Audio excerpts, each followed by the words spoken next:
ఈ వేదిక పైన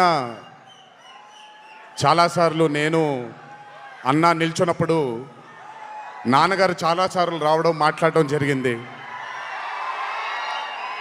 ఈరోజు మొట్టమొదటిసారి స్టేజ్ పైన నాన్నగారు లేరు అనే లోటు తీరినట్టయింది విజయశాంతి గారు మాట్లాడుతూ ఉంటే.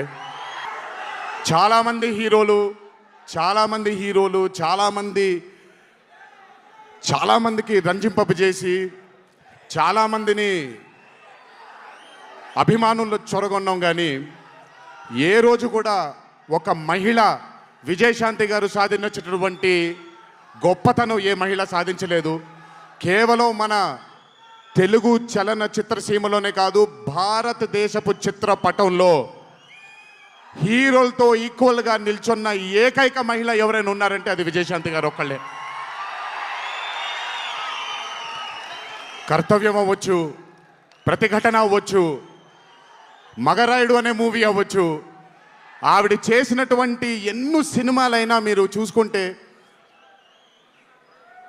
ది అరే ఆఫ్ రోల్స్ ఆవిడ చేసింది. నాకు తెలిసి భారతదేశంలో వేరే ఏ హీరోయిన్ ఎవరు చేయలేదు, అది ఆవిడ ఒక్కడికే దక్కింది. ఈ చిత్రం అర్జున్ సన్ ఆఫ్ వైజయంతి అనే థాట్ కూడా నాకు అనిపిస్తుంది, మరి నిజమో లేదో తెలియదు. కర్తవ్యంలో ఉండే ఆ పోలీస్ ఆఫీసర్కి ఒక కొడుకు పుడితే ఎలా ఉంటుందో అక్కడి నుంచే మొదలై ఉండొచ్చు dialogue, I mean idea. So